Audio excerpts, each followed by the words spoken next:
Nuclear first and worry about the rest later. Biden जो US के राष्ट्रपति हैं वो अग्री करते हैं कि हाँ, ईरान की ऑयल रिफाइनरी को हम हिट कर सकते हैं। तो इसराइल की भी औकात हमें पता है और इंडिया की भी औकात हमें पता है। अगर हम टेक्नोलॉजी के हवाले से बात करें तो इसराइल जितना एडवांस है, इंडिया भी उससे ज्यादा एडवांस है। ईरान के सुप्रीम लीडर खामनाई ने AK-47 के साथ इसराइल को धमकी दी। उन्होंने कहा कि ऑपरेशन ट्रू प्रॉमिस 3 का आगाज हो सकता है तो करना।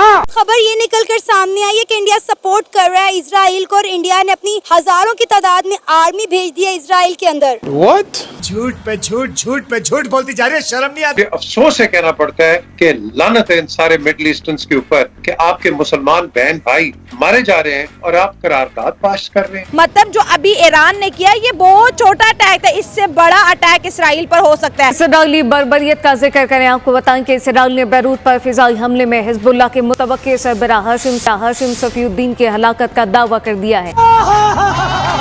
इसराइल ने ऑलरेडी बोल दिया है कि हम ईरान के एनर्जी सोर्सेज को डिस्ट्रॉय करेंगे। ये तो होगा। पूरी दुनिया के जो मुसलमान ममालिक हैं वो पाकिस्तान से क्या अपील कर रहे हैं?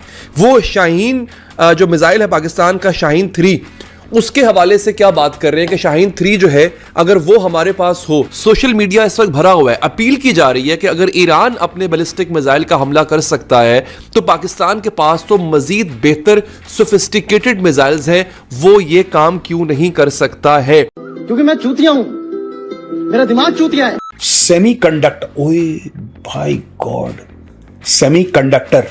शहबाज शरीफ, तुझे स्पेलिंग आती है सेमीकंडक्टर की? इसने देखा कि इंडिया बात कर रही है सेमीकंडक्टर की, तो ये भी बावला हो गया कि मैं भी बात तो कर लूं सेमीकंडक्टर की।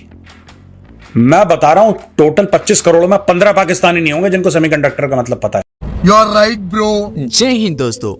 ईरान ने इजराइल पर हमला करके अपनी कब्र को खुद ही खोद लिया है, क्योंकि मुझे तो ऐसा लगता है कि ईरान के प्रधानमंत्री अपने देश को बर्बाद करने के लिए पूरी तरह से तैयार हैं, क्योंकि इजराइल पर हमले करने के बाद भी ये लगातार धमकियां दे रहा है। लेकिन अब इजराइल ने भी साफ बोल दिया है कि इनकी फैक्ट्री को यानी ऑयल फैक्ट्री को उड़ाने वाले हैं, और इस मामले में पाकिस्तानी भी टांग डाल रहे हैं। ये पाकिस्तानी तो हर किसी को अपना अबू मान लेते हैं। ये बेगाने शादी में अब्दुल दीवाना बना घूमते हैं, जिससे इन्हें लगता है कि किसी का साथ देने से इन्हें कुछ मिलने वाला है। लेकिन इन जाहिलों को ये समझ नहीं आता है कि ईरान की बर्बादी में इन जाहिलों को कुछ हासिल होने वाला नहीं है, बल्कि ये खुद मुसीबत में फंसने वाले हैं। जो इनकी पहले से ही अर्थव्यवस्था तबाह हो चुकी है, अब इजराइल के इस हमले के बाद और भी ज्यादा इनकी बर्बाद होने वाली है। और ये जाहिल सोच रहे हैं कि भारत पर इसका असर पड़ेगा, लेकिन इन गधों को ये नहीं पता है कि इनकी सोच जैसा भारत नहीं है। भारत ने तो पहले ही ईरान से तेल लेना बंद कर दिया है, लेकिन असली मार तो इन जाहिलों पर पड़ने वाली है, क्योंकि अगर इजराइल ईरान की तेल फैक्ट्री को उड़ाता है तो ईरान की अर्थव्यवस्था पूरी तरह से तबाह हो जाएगी,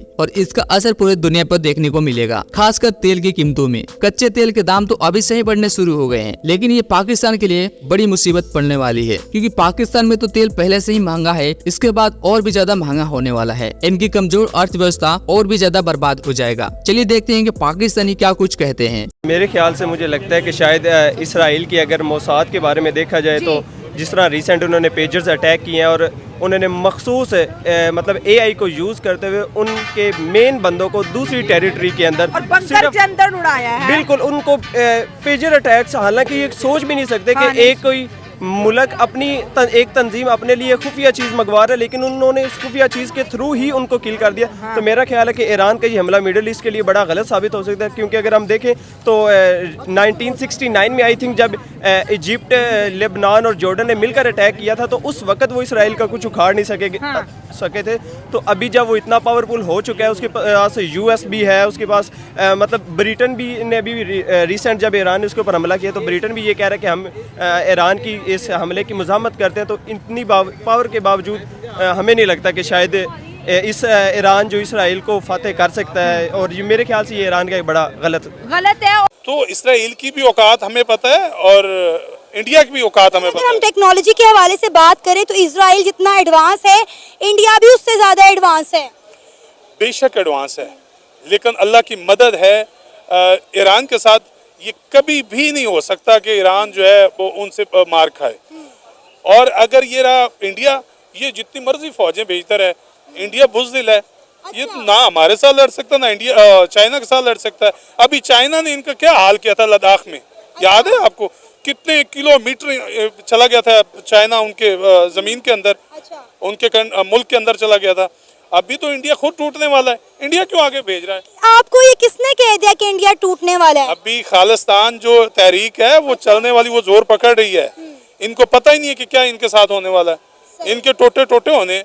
अच्छा, इंडिया के टोटे टोटे हो जाएंगे? इंडिया के अंदर से टोटे टोटे होने, अंदर से। पाकिस्तान के हो रहे हैं। पाकिस्तान में देखें आप कितनी 49th revolution, Iran was the sole country जिसकी अपनी हर चीज़ है। ईरान किसी से कोई हेल्प नहीं ले रहा। But on the other hand अगर आप देखें तो रशिया और चाइना इंडिया की ईरान की बैक पे खड़े हैं। जिस तरह आपने बताया कि इसराइल को सपोर्ट कर रहा है अमेरिका और इंडिया उसकी सपोर्ट है, उसी तरह रशिया और चाइना को ईरान की सपोर्ट है समहाउ।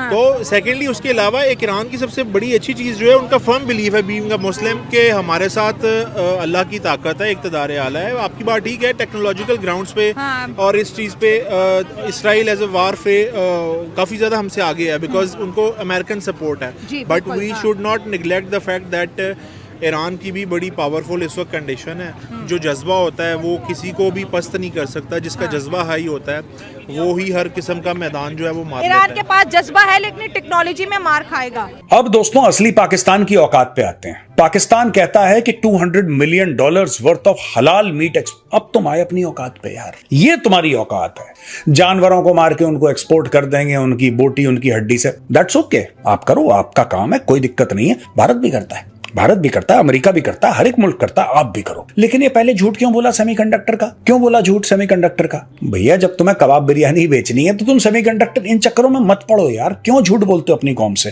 कि हमने मलेशिया के प्राइम मिनिस्टर से? तुम्हारी औकात है? तुम्हें सेमीकंडक्टर बनाने की फैक्ट्री में नौकरी तो मिलती नहीं पाकिस्तानियों को। भाई पाकिस्तानियों को सेमीकंडक्टर की फैक्ट्री में अगर नौकरी मिलती है, कोई डिसेंट पोजीशन में पाकिस्तानी है तो कमेंट्स में लिखो। सेमीकंडक्टर की बात करी और दोनों 0 + 0 = 0 ना उसको पता है सेमीकंडक्टर के बारे में ना इसको पता है। ये दोनों एक दूसरे को झूठ बोल रहे हैं कि भाईजान हम सेमीकंडक्टर की बात करेंगे, तुम भी कर लेना। फिर दोनों ने बोला है कि साहब हम इजराइल को क्रिटिसाइज करते हैं। अच्छा, यहां पे मलेशिया की इंडिया के साथ मीटिंग हुई है अनवर इब्राहिम की मोदी जी से, और कॉम्प्रिहेंसिव स्ट्रेटेजिक पार्टनरशिप इंडिया और मलेशिया की है। तो मुझे लगता है कि हमारे एक्सटर्नल अफेयर्स मिनिस्टर को जरा इनको एक बार लात मारनी चाहिए। मैं बता रहा हूं कुत्ते की पूंछ है ये। पहले इनका वो नहीं था, वो क्या नाम है उसका, महाथीर मोहम्मद, उसने भी कश्मीर के बारे में, इनको कुछ चुल है कश्मीर को लेके, मैं बता रहा हूं आपको। ये आलम इस्लाम, उम्मा का चुम्मा, ये सारी की इनको है, मलेशिया को कुछ चुल है। तो ये रीसेट करने के लिए आए थे अपने। ये भारत आया था, ये आदमी अनवर इब्राहिम भारत आया था और भारत में जाके बोला कि नहीं साहब वो तो पागल था आदमी, उसने जो भी बकवास करी हम आपके साथ रीसेट। और पाकिस्तान में जाके यही इसने बात बोली है। अब इसको डॉक्टर एस जयशंकर इसकी क्लास लेंगे अच्छी वाली, देखना 2-3 दिन के अंदर आ जाएगा मीडिया में कि डॉक्टर जयशंकर ने चाबी लगा दी मलेशिया की। और जब से ईरान ने हमला किया, जो समझ वाले लोग हैं वो यही कह रहे हैं कि ईरान ने एग्रेशन दिखाया, ईरान को अटैक नहीं करना चाहिए। इसराइल की बात करें, आपने मोसाद की बात की, इसराइल अपने दुश्मनों को मारने के लिए 100 साल पहले की प्लानिंग रखता है। इसराइल ने ओपनली कहा है कि ईरान से हमने जो बदला लेना है ना, इनके जो एनर्जी सोर्सेज हैं जहां से ये तेल निकालते हैं, तेल को रिफाइन करते हैं, इनकी इकोनॉमी हमने क्रैश की है। गजा का हाल देख ले, लिबनान का देख ले, हमास का देख ले, हिजबुल्लाह का देख ले। आपको क्या लगता है, ईरान ने तो जो करना था कर दिया, अब जब इसराइल आएगा जिसके साथ सुपर पावर अमेरिका है वो भी आएगा, ईरान तो अकेला, ईरान के पास तो वैसा डिफेंस ही नहीं है जो उसको बचा सके। देखिए डिफेंस की तो बात वो एक ज़रूरी है, लेकिन इसके साथ अगर देखा जाए तो ईरान की जो पहली लोकल कम्युनिटी है वो तो पहले एक अंडर प्रिविलेज्ड ज़िंदगी गुजार रहे हैं। उनकी जो कुछ इकोनॉमी चल रही थी वो यही उसके ऑयल्स के ऊपर चल रही थी। अगर इसके ऊपर भी वो अटैक करेंगे, या ईरान अगर दूसरों को आंख दिखा सकता था उसकी वजह कुछ उसकी न्यूक्लियर पावर से, अगर कोई दूसरा मुल्क बता रहा है कि हम आपके न्यूक्लियर पावर पर भी हमला कर सकते हैं, तो इसके बाद ईरान के पास कुछ लूप होल बचेगा नहीं। इकोनॉमी भी डिस्टेबलाइज हो चुकी है, न्यूक्लियर पावर भी ख़त्म हो जाएगी, ऑयल भी ख़त्म हो जाएगा, ख़त्म नहीं मतलब सेक्शंस और ज़्यादा लग जाएंगी। तो इसके बाद मुझे नहीं लगता कि वहाँ की जो लोकल कम्युनिटी है वो उसके इस छोटे से अग्रेशन तो उन्होंने दिखा लिया, अपना एक नाम तो कमा लिया, लेकिन जो लोकल कम्युनिटी है वो सर्वाइव नहीं कर सकती। टेक्नोलॉजी में देखें 400 ड्रोन मिसाइल फायर करना, लेकिन वो इतने पुराने टेक्नोलॉजी के थे, वो तो सारे ही हवा में इंटर